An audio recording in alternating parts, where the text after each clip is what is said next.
All right, let's have a word of prayer. Pray this morning. Amen.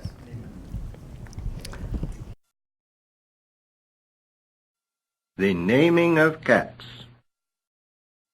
The naming of cats is a difficult matter. It isn't just one of your holiday games. It is ineffable, and ineffable, deep and inscrutable, singular name.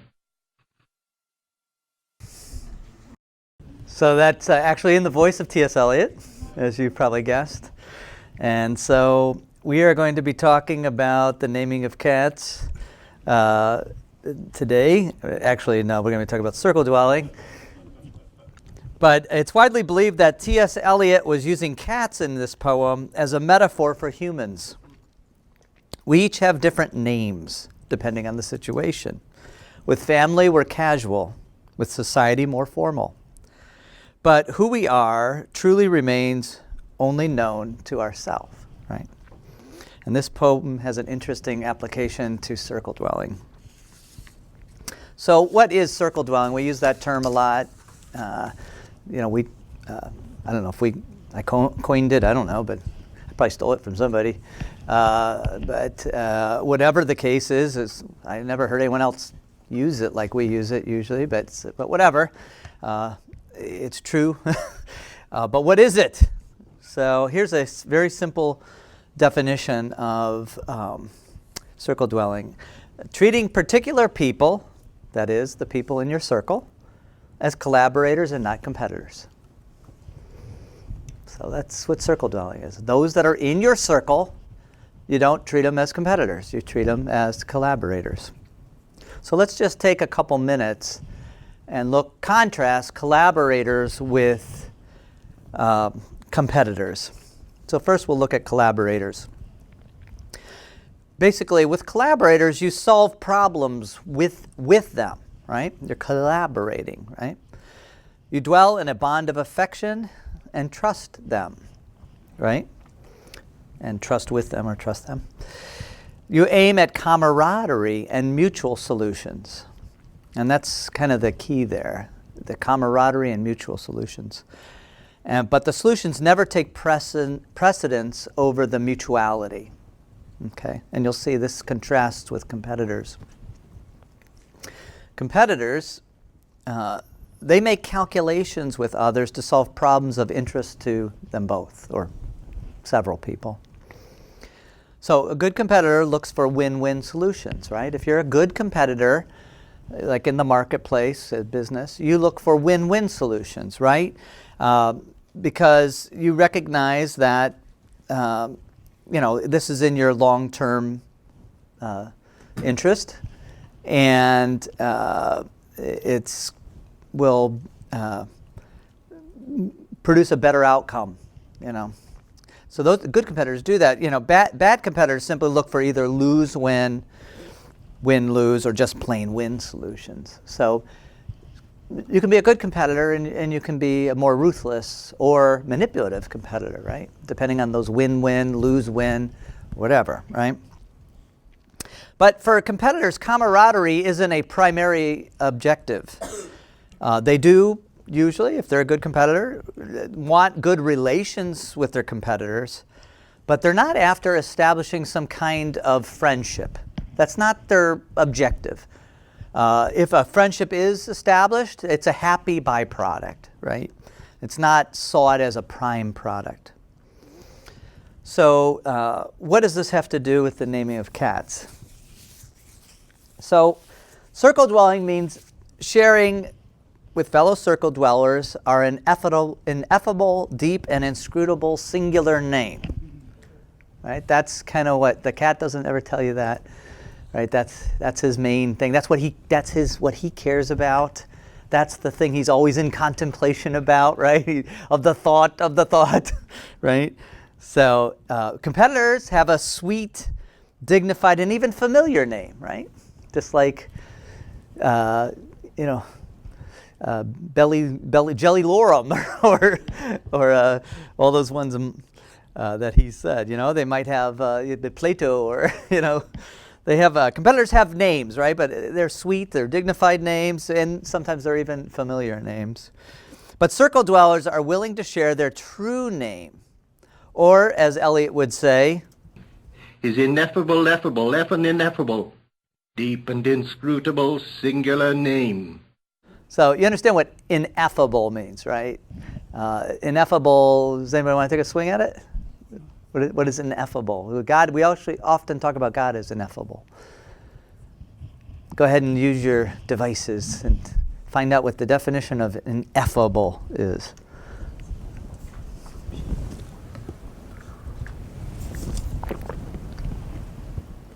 Ten points to the one who...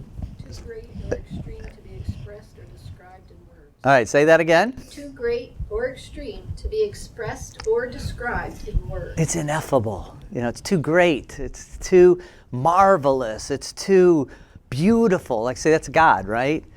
Like, you know, the Hebrews never would, you know, they couldn't write God's name. In fact, you know, Jehovah was kind of a transliteration of Yahweh, which is not actually the actual thing because there's no vowels, you know. So, because God is ineffable. You really can't capture him with finite descriptions. So cats have an ineffable name, right? It's this so great name that they never share. You know, they know it, but they never share it, right? So circle dwellers are willing to share their ineffable name, right? The feline oracle tells us that circle dwellers don't hide their knowledge, desires, or agenda. That's what we mean by our ineffable name. What we're really after, right? What we really know. You know, what is our objective in our relating to other people, right? See, competitors don't share their ineffable name, do they? They are competing, right? They don't tip their hand, so to say, to use another metaphor, right? So, and that's the card playing, right? That's the other metaphor that we use for this. So, competitors, when they're playing, they're trying to win. And even if they're playing in teams, their teammates are there to help them win, right? We're in this together. Why? Why are we playing this game? For friendship. No, to win, right? So, you know, they're okay having teammates, but their objective is winning. But they keep their cards hidden, right? Their ineffable name. They keep those things hidden, right? They don't fully share those, right? They want the other competitors to know, they don't want the other competitors to know what their ultimate objective is. They kind of try to keep it's the limitation of knowledge, right? They're keeping that somewhat hidden. They have to play cards. They have to play hands. So they have to reveal something. But if you're a good card player, you know how to reveal things without revealing your ultimate objective. You know, especially in games like poker or games like that, right? You have to you have to share maybe your sweet name or your familiar name or your dignified name, but you really don't want to share your ineffable name, right? You're keeping that somewhat hidden, right? Competitors, they hope to shape the course of the game by what they do reveal, the cards they play, but without tipping their hand, showing what they're after. So circle dwellers, in a sense, they're not, when we use the card game, they're not really playing a game, right? They're throwing their cards on the table and they're basically ordering the cards for everyone, right? And in a sense, we might say, in the words of Russell Kirk, they're acting in virtue. Russell Kirk defines virtue as the energy of soul employed for the general good. virtue is the energy of soul employed for the general good. So it's really not about, a game. It's more about ordering together these cards. So what do the cards represent? The cards represent a person's assets, their time, their energy, their resources, their needs, and their desires. So that's what your cards are. Those are those are the things that you have, right? Those are your power pills or whatever, your power energy packs, right? It's your time, your energy, your resources, your needs, your knowledge, your desires, all of those things. You're keeping those hidden, right? And you're just revealing them little by little. But you don't want your, as a competitor, you don't want your opponents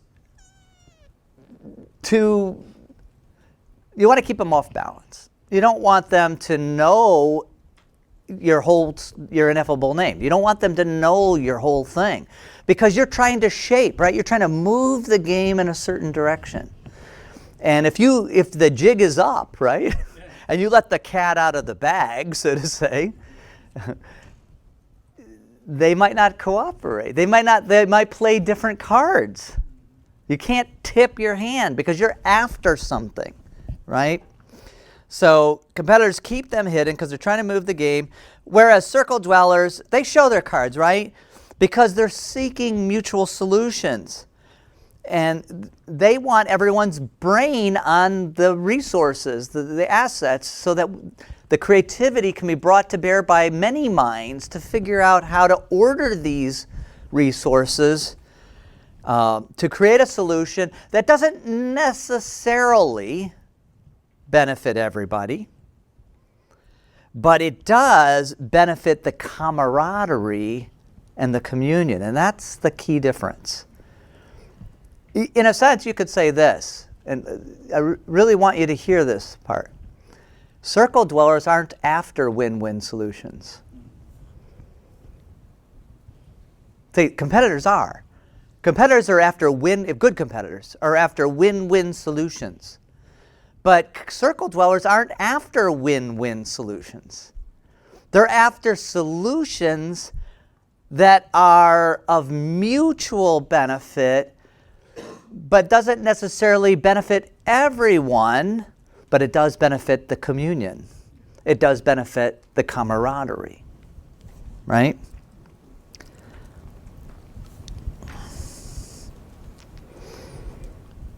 So it's all about sharing your cards in circle dwelling. As circle dwellers, we are letting those in our circle know what our assets are. We don't put on an image. And what our needs and desires are. We don't pretend or equivocate about these. Right? So there's a little clue whether you're circle dwelling or not. Are you masking your cards a little bit? Are you keeping your desire a little hidden? Or are you equivocating about your desires? In other words, you understand what equivocate means, right? Equivocate is kind of dodging, right? Dissembling is another word for it, right? You kind of like, speaking like a politician. Yeah, you're kind of like, you don't want to, you're trying to not take a position, and you're trying to not tip the hand, right? That's equivocating, right? So competitors do that, but circle dwellers aren't that. They're not measured like competitors are. They're very measured about what they're going to share. They play those hands very intelligently. They're thoughtful. They want the game to go a certain way, and so they're very careful about what assets, what they reveal, right? Whereas circle dwellers are not trying to get a game, something. They're trying to collaborate. They're trying to come to a solution that is for the general good. which doesn't mean that everyone in that circle equally benefits, or that everyone in that circle, it's the best possible solution for every person. That's not circle dwelling. But it is the best possible solution that they can come up with for the well-being of everyone, right? So competitors care more about the outcome, whereas circle dwellers care more about the camaraderie or the fellowship or the communion or the friendship. So circle dwellers and competitors have to do this negotiating, right? They have to work with others and that we know what they are now, but how do they do it? How do circle dwellers do their circle collaborating? Their circle dwelling, they're collaborating. How do competitors do their competing, right? That's what we want to talk about. It's the actual means, the method of negotiation. So it really comes down to the art of the deal or burden bearing. And so let's look first for competitors. The competitors, it's about the art of the deal. Right? They're cutting a deal, right? It's about working with others to create some outcome that is good for you, and if you think long term, good for your trading partners, which ultimately would be in your best interest. So good competitors think win-win. They want their competitors to win too, because ultimately that will benefit them. Those that like the win-lose solutions, though, that's short term. Win-lose solutions are short term. And equally, lose-win. Why would anyone choose lose-win? Because they get something out of it. It's a deal for them. They're cutting a deal, right? But it's only a short-term win. Lose-wins are only short-term, right? Lose-wins are when people are willing to be humiliated in order to get at something. Sycophants is a great one. Sycophants have a lose-win relationship. But there's all kinds of people in marriages. Some of the partners in marriages choose lose-win. There's all kinds of lose-win manifestations and solutions that people choose. So, and then there's all kinds of win-lose. And then there's some, like Covey talks about. There's just some who just want to win. They're just oblivious. I don't care if you win, good. If you don't, I don't care. Whatever. I'm after winning. Right? So those are all short term, right? A good long-term competitor who thinks well, makes good trades, thinks long-term, and so he thinks win-win. So it's the art of the deal, and this is what Trump is good at. I mean, it's just fact. He's mocked endlessly, but this is one of the things he's good at. They're making a trade, they're cutting a deal, right? That's what they're ultimately doing. And the communication is transactional. It's like going to the bank. There's a transaction. It's very back and forth. It's kind of like playing tennis or something. You hit it, they hit it. It's transactional, right? And so this kind of art of the deal. Trump, he has these, I think it's 11, or let's see, it's 5 and 6, so 11 principles. The think big, protect the downside, and the upside will take care of itself, maximize your options, know your market, use your leverage, enhance your location, get the word out, fight back, deliver the goods, contain the costs, have fun. These are a competitor's, these are principles of doing win-win solutions and competing well, right? And it's got some merit. I mean, these are good principles for that kind of thing. This is what we might call it enlightened self-interest, right? And it comes from this Adam Smith's Wealth of the Nations idea, So Adam Smith believed, in that the invisible hand. You hear that endlessly mocked on the left, but it's actually true. And because people will seek their own interest, they will do it in a way that can benefit society. There's an invisible hand arranging these things, right? And it comes from this quote, "It is not from the benevolence of the butcher, the brewer, or the baker that we expect our dinner, but from the regard to their own self-interest," enlightened self-interest. "We address ourselves not to their humanity," in other words, we're not saying you should be merciful and compassionate, but we address to their self-love. They're not in an evil way, their desire to provide for themselves, their self-love. It's nothing evil about that. And never talk to them of our own necessities. Well, so you should help, you should give me a good price, but of their advantages. Look, what's a trade? A trade is where two people exchange something and they both walk away winners, right? They get something out of the trade, right?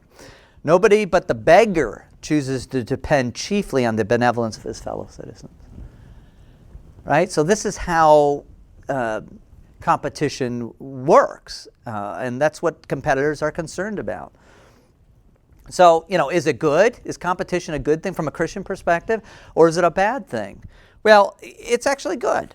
We don't need to think of competition as bad. I know on the left they often,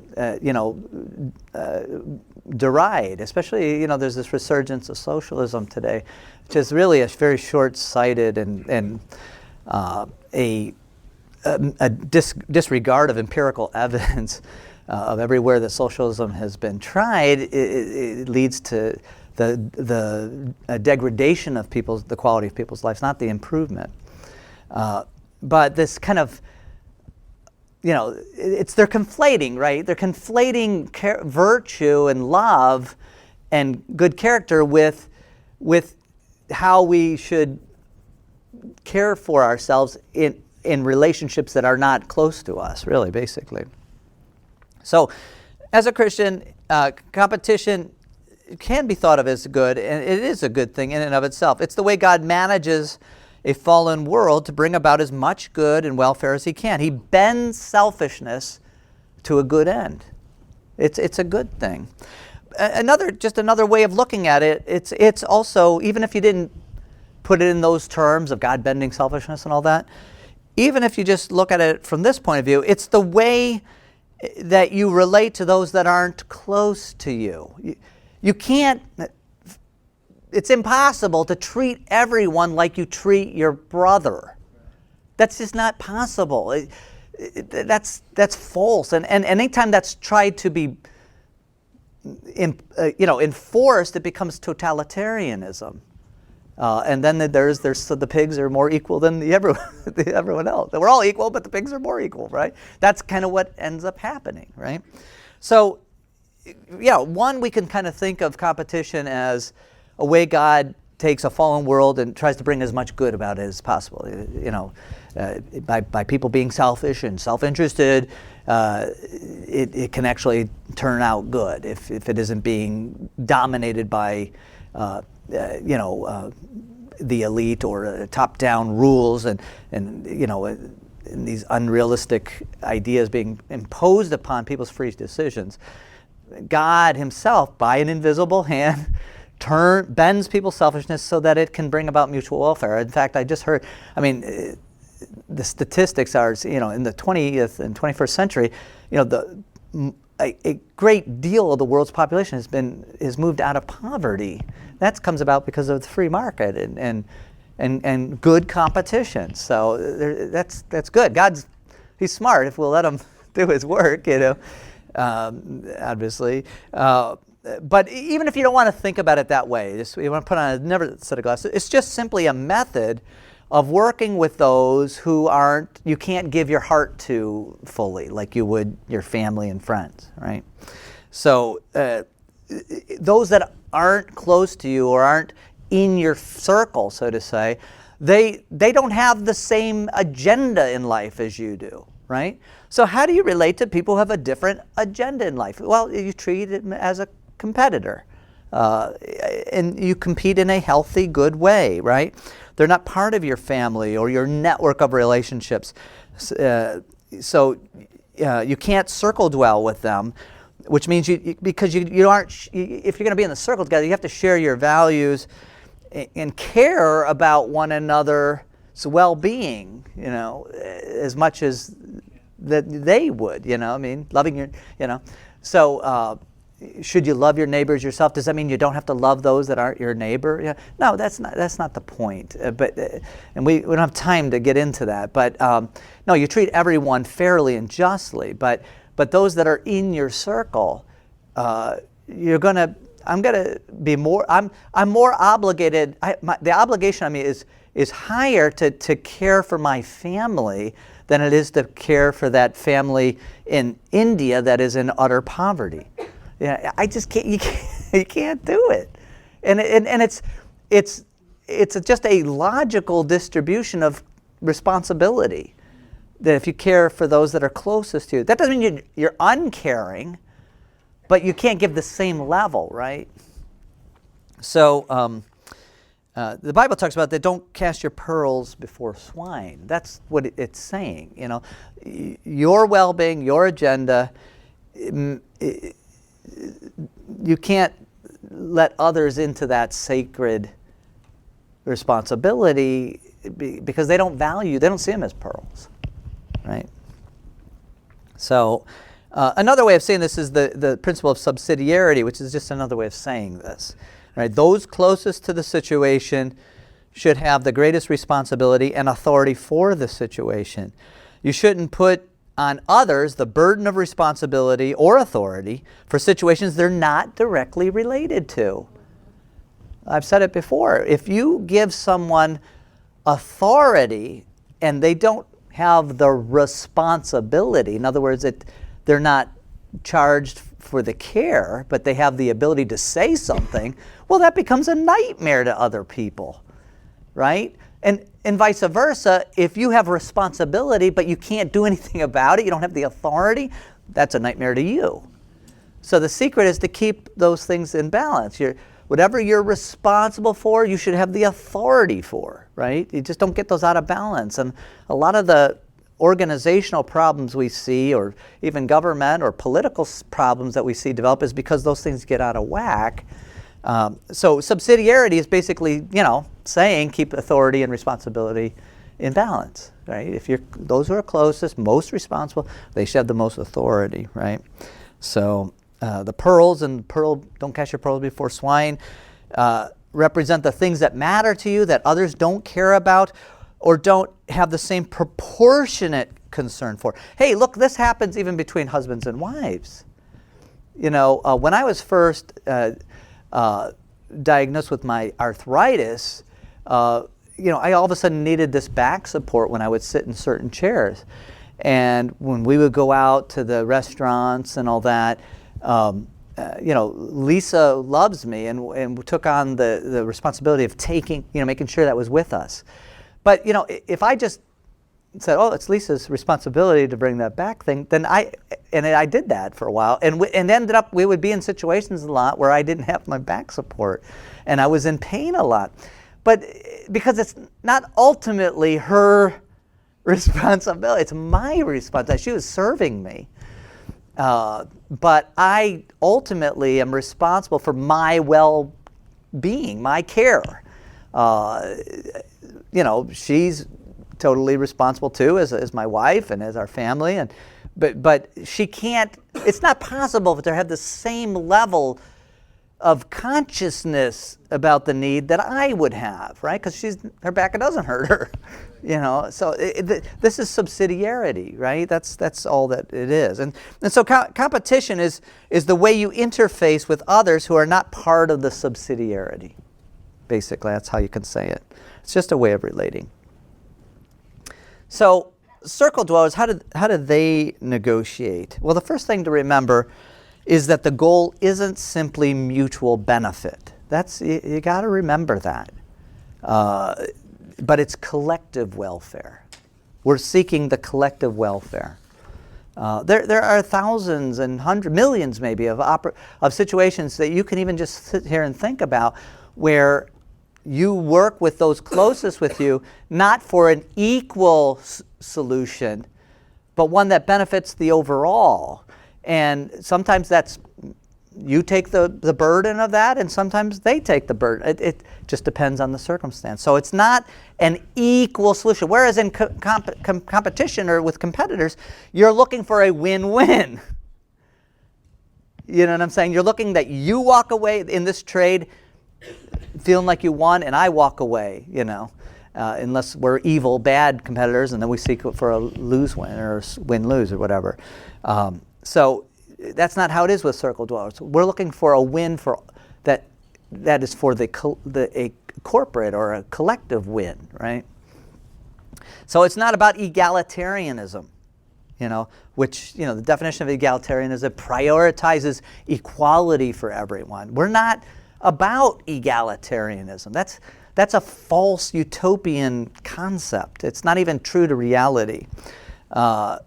We do believe in equality in terms of opportunity and outcome. We don't believe in equality as in terms of opportunity and outcome all the time. There's going to be situations that some people have different outcomes or different opportunities. So it's not an equality. We don't believe in that kind of equality, but the kind of equality we do believe in is the value of members, right? Their intrinsic value, their worth. Everyone is worth the same.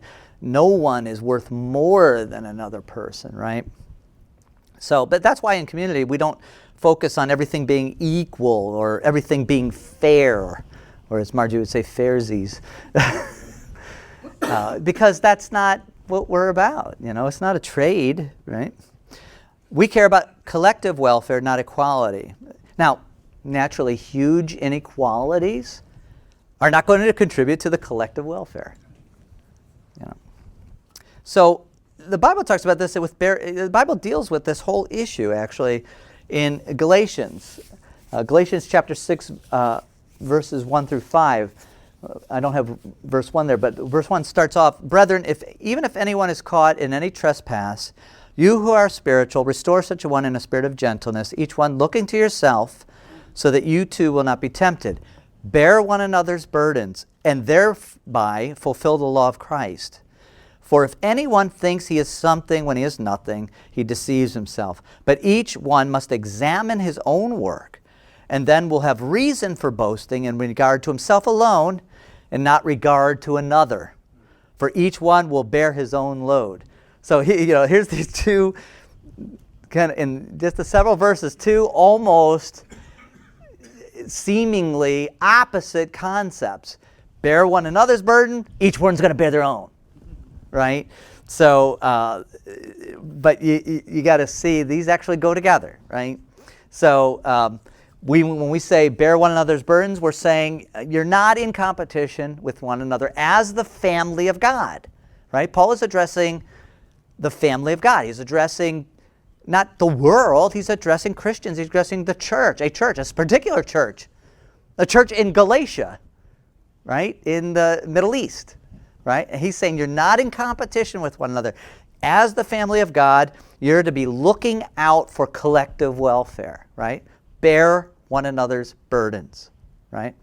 But then he goes on to this whole thing that each one will bear his own load. What's he saying? He's saying that you're primarily responsible for your life. Subsidiarity tells you must be proactive, just like with my back support. I have to be proactive about that. I have to bear my own load. That's a subsidiarity principle, right? So this kind of maps to Covey's thing, consideration and courage, a little bit. You know what I'm saying? Covey says that consideration, courage, that's you're supposed to have both, right? And that's the kind of litmus test of maturity, that you have those in balance. All right, let's go on in Ephesians, next verse, in verse 6. The one who is taught the word is to share all good things with the one who teaches him. Do not be deceived. God is not mocked. For whatever a man sows, this he will also reap. For the one who sows to his own flesh, this is, totally, will from the flesh reap corruption. But the one who sows to the Spirit will reap from the Spirit eternal life. Even if you're in a circle, even if people are bearing your load, even if you're in God's circle, even if you're in God's circle and He loves and cares for you, if you sow to the flesh, there's a causal relationship here. You will reap from the flesh. Keith Green, even though the man was a man of God, he affected millions of people and still does, put 13 people in a 12-passenger plane, and those people died. Why did Keith do that? He sowed to the flesh in a way. I'm not trying to belittle his name or impinge on his character, but I'm just saying we all do things that are dumb. And we do them for expediency. We do them because we want something. We want something that we probably shouldn't get that way. And so he, for whatever his heart was, it could have simply been a lapse of judgment. I don't know, but whatever the case is, even though he was all these things, there was a consequence, right? But the same is true if you sow to the Spirit. What does that mean? That means that you're doing the hard work when you're in suffering, like we heard today from Charlotte Bronte. You're doing the discipline of seeing the truth about life, that life is not dark as sages say, but hope again elastic springs, right? You do that hard work, or you're reading your Bible. You know your Bible. You read it every day. You work on it. You memorize. You digest it. You know where the books are in the Bible. That's why we bring our Bibles on Sunday. Is one of the reasons to keep those muscles strong. You look them up. It gets too easy with apps and stuff. Or you participate in episodic contemplative prayer throughout the day. You're sowing to the Spirit. You're denying yourself. You're learning self-discipline, self-mastery. You're sowing to the Spirit. That's going to produce something. Virtue. It's just a fact. So let us not lose heart in doing good, for in due time we will reap if we do not grow weary. So then, while we have opportunity, let us do good to all people, but especially those in your circle. Especially those who are the household of faith, right? So you're responsible for your time, energy, and resources, he's saying. Prioritize doing good to those in your circle. And in fact, he puts them together. Take responsibility, subsidiarity, to do good to your spiritual family, circle dwelling. See, these go hand in hand. So, as circle dwellers, how do we actually, what are the steps, right? How do we negotiate? So, remember, the goal is mutual welfare, not fairsies, not even win-win. It's not win-win. Win-win that's what competitors do. They seek win-win solutions. Circle dwellers seek a solution for the mutual welfare of the group, of each other together. The communion. Circle dwellers don't want a solution, an outcome that damages the camaraderie. They don't want that, right? So that concept as a circle dweller, that has to direct every step. It should be assumed without saying so. The best possible outcome for everyone is the ideal. If you can get it, great. If you can get that everyone walks away from the negotiation getting exactly what they would want, that's great. That's the ideal. You shoot for that. But it's not the criteria. It's not a measure of whether that was successful. The measure of whether it was successful, the negotiation, is does it benefit the camaraderie? Does it benefit the collective welfare? Does the relationship stay whole? Is it healthy for the relationship? Is it healthy for everyone? Is it healthy? And I would just say this: if intractable problems emerge, then you have to call into question that first commitment. Are they really into circle dwelling? Or are they approaching this thing as competition? I think we all can think back of interactions we've had with people we thought we were in a circle with, but the situation shook out that no, indeed, they were in this. They were looking. It was a win-win for them. They were happy everyone else was winning, and they were winning. Now they're not going to win. So they're cashing in their chips. They're cashing in their chips. No. So if the problem is intractable, you can't come to a solution. You got to actually look take pause. It doesn't. I'm not saying it has to be that. There could be other reasons. Lack of understanding, whatever. There could be other reasons. So it's not a guarantee, but it should be considered. Are we circle dwelling here, or are we in competition? So we're in the circle. We're on the same side for mutual fair. Okay. So let's look at the problem itself, right? So as we're negotiating, we look at the problem. The first thing we have to see is the problem is outside of us. It's outside the circle. It's not one of us. You're the problem, right? The problem is a thing outside of us. And we're throwing those cards on the table. We're looking at this problem, and we're saying, how can we arrange these cards so that that problem is solved? Right? So the problem is outside of us. It's not any one of us, and the problem is worked on by all of us. We put all of our brain power and creativity to work. We dialogue, we collaborate, and we share data with each other. So I'm going to get into that a little bit.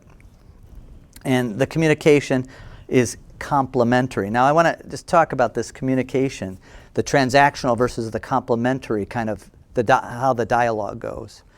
So with competitors, it's transactional, right? And the metaphor there is this contract. I write up a contract, you look at it, you cross out things, you cross out other parts, you write in little things. I look at that, I don't really like that part, so I modify it, I give it back to you. It's transactional. Whereas the metaphor for circle dwellers is like cooking together, right? You're cutting up the carrots, you throw them in, I take in some spice and throw it in. You mix it for a little bit, and I turn the heat up. You go over and grate some cheese, In the meantime, I'm putting in some spices. We're cooking together, right? That's the metaphor. So it's complementary. It's not transactional. Your contribution, my contribution, they complement one another to create an outcome, right? So, the competitors, they propose and they counter-propose. The circle dwellers, they build upon one another and they interact with one another. And so competitors take turns. Circle dwellers are in this working together, right? So let's talk about this thing about sharing data. I mentioned a little bit about that. So in the software world, we have this thing called open source software. So what is that? It's really an interesting phenomena. People, what they do is, software is written is code, right? It's computer program. It's a code. It's a script, and so if I have, it's a recipe. If I give away the recipe, everyone can make that dish, right? So commercial software, the secret sauce, the recipe of the KFC or the whatever, the Hunt's tomato sauce or whatever the secret recipe, Heinz 57, whatever, that's kept secret. It's locked in a vault. You hear these little things. Why? Because if everyone knew it, they would be able to make it. And it would reduce the commercial value of the recipe, of the code, right? But there is a movement where people work on code and they publish it. usually on something called a website called GitHub is one of them, and it's a kind of a nonprofit contribution to the world, right? And it's a marvelous thing.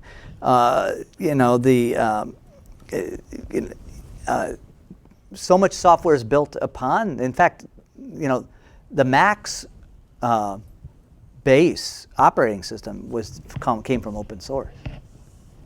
And Linux is totally an open source operating system, whereas Windows, is very, very proprietary, very closed. It's closed source, right? Now so this has been a big argument since the 80s and 90s and 2000s. And it's an interesting phenomena. But this is, to me, the metaphor that we use for circle dwelling is we open source our data, we open source our knowledge, we open source our desires, we open source our creativity, we make it open to everybody, right? So those aren't limited, playing our cards close to the vest or keeping the secret sauce hidden so that we can up our commercial value. But no, for those in your circle, you couldn't just open it to the world, right? Because the world doesn't care; they'll exploit you. But in your circle, there shouldn't be exploitation because you're in the circle. You're seeking the common welfare, right? And this is why honesty, truthfulness, and sincerity are essential in circle dwelling. Honesty is actually the key, right? When there's a breakdown in honesty or truthfulness or sincerity, and this is, again, we're talking about negotiation of circle dwelling, right? When there's a breakdown of the honesty with one another, we're keeping things hidden from one another. That's a problem. The thing starts to move to a competition. It's moving into a competition, right? Circle dwellers, open source. So that's why honesty, truthfulness, transparency is vital. I think, again, if we look back in our history and we think of people that we thought were in a circle with us, we find out later on when things became apparent that they weren't, that there were all kinds of secrets being kept, right? Because the only way to keep your value is to keep that secret sauce hidden, to keep the code hidden, not to open source it. Because if I open source it can be shaped, right? So if we're being tempted to equivocate or dissemble or hide what we're really after, it's going to move into a competitive realm. But if we're truly in the circle with one another, we're going to open source and let the cards be out on the table. And that feels ugly, by the way. You can tell when that's happening because it has this ugly feeling.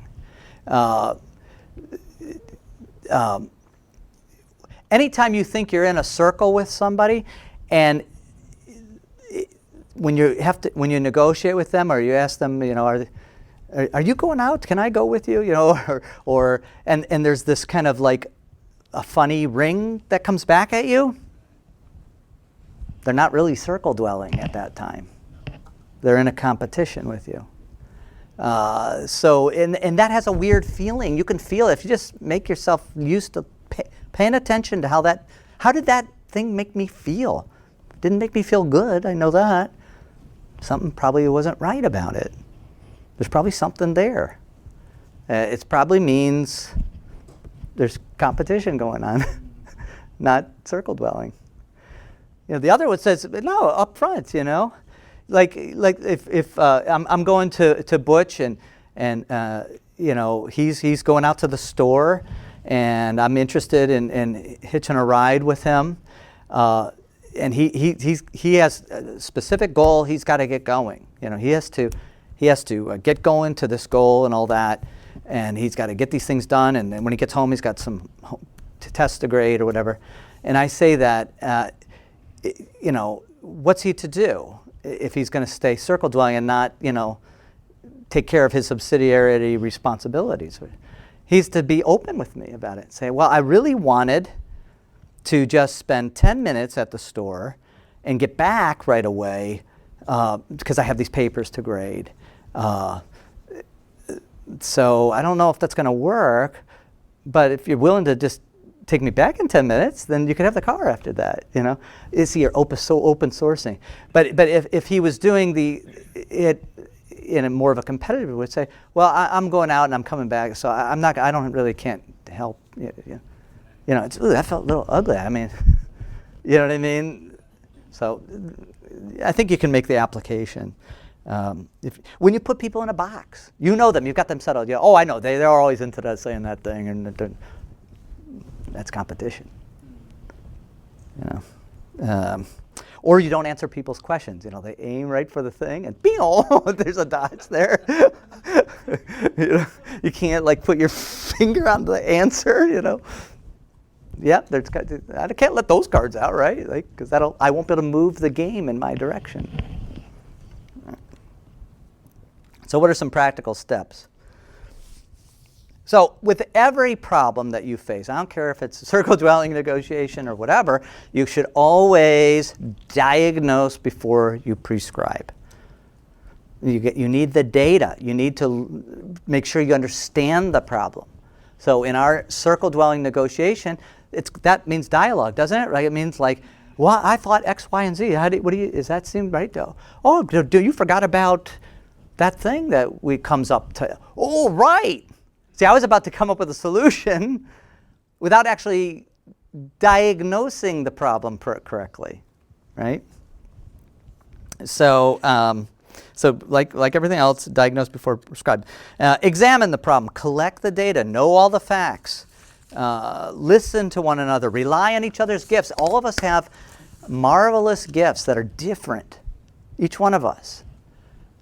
Every one of us has a unique charisma, a unique gift, a unique way of seeing the world, of talents and experience, of mental acuity. Some people have 3D spatial thinking ways. Some people are very linear and logical, and this is a beautiful symphony of we're not all trumpets, we're not all eyes, we're not all hands. Paul said this, right? So allow the charismas to go. Basically, what you tend to happen in a competitive environment often, in an immature competitive environment, is that you have, look, I'm a hammer and everything's a nail, right? I'm good at this one thing. And by the way, all people, this is the thing you want in life. Hammers. Can't get by without hammers. I mean, how are you going to get by without hammers? Obviously, we all know, right? We all know hammers are the thing. And that just so happens I have a good one of those. Really, people think that way. No, come on. This is what Paul kept telling the Corinthians, shaking them. You're not all an eye. Don't worry about it. Can say to the eye, it has no need of we need one another. It's a gift, right? And we're in the circle, so we've offered that to each other. We've open sourced that to one another. Let those gifts work. Rely on these gifts for one another. You know that you're not good at seeing the future about a situation or where it leads. Talk to the person you know that is real good at that. Tap them. Tap the gifts. And then weigh the options, right? Weigh them out. Just put them on the table. Think about them. Be creative. Think out of the box. Go up Jacob's ladder. Remember the why, the how, and the what. You move that up that ladder and come back down, and sometimes you discover new ways of looking at things. And then select the best option. So a little bit about selecting the best option. You're aiming for consensus, right? Yes, that was the consensus. I mean, that was the solution. Let her go in there, and maybe she'll be less curious. Yeah, she went in there, believe it or not. I have the pictures that shows it. So you're aiming for consensus, right? What is consensus? a general agreement, right? It might not absolutely be the best option for everybody. We go for consensus because mutual welfare is more important than equality, fairness, or perfection. If someone's unhappy, stay in the game. That's how you're selecting the best option. If someone's unhappy, stay in the game until everyone is happy. I didn't say it was win-win, that everyone got exactly out of it the perfect solution. That's not what you're after. If you're in a trade, yeah, go for win-win. But if you're in a circle, it's different. You're going for camaraderie. You're going for the mutual welfare. You're going for the communion, the relationship to be enhanced, right? Your life together, the long term, right? So, but if someone's unhappy, just stay in the game. Some things take time, sometimes. So it could mean that, if someone refuses to come to a consensus, have they made the first commitment to be in the circle? You got to ask. Or it could mean you just didn't give it enough time, you didn't give it enough thought, you don't have the tools. Maybe there's another gift of someone who has the tools to help solve that problem. And then trust the Spirit, and this is really important. God has a way of meeting our needs that we never, ever thought. I think as a group we've seen that. We never thought that building could be done. I mean, it was done and paid off in 8 years. I mean, come on. I think it was even less than 8 years. It was $750,000. It's a miracle. So God has ways of doing things that we never even thought of. He's the one. The Spirit is the one who creates the body. The Spirit is the one that brings the life together. We're the temple of God. Rely on that. We're all bowing before one authority. Christ mediates our relationships. Trust the Spirit. We look to Him.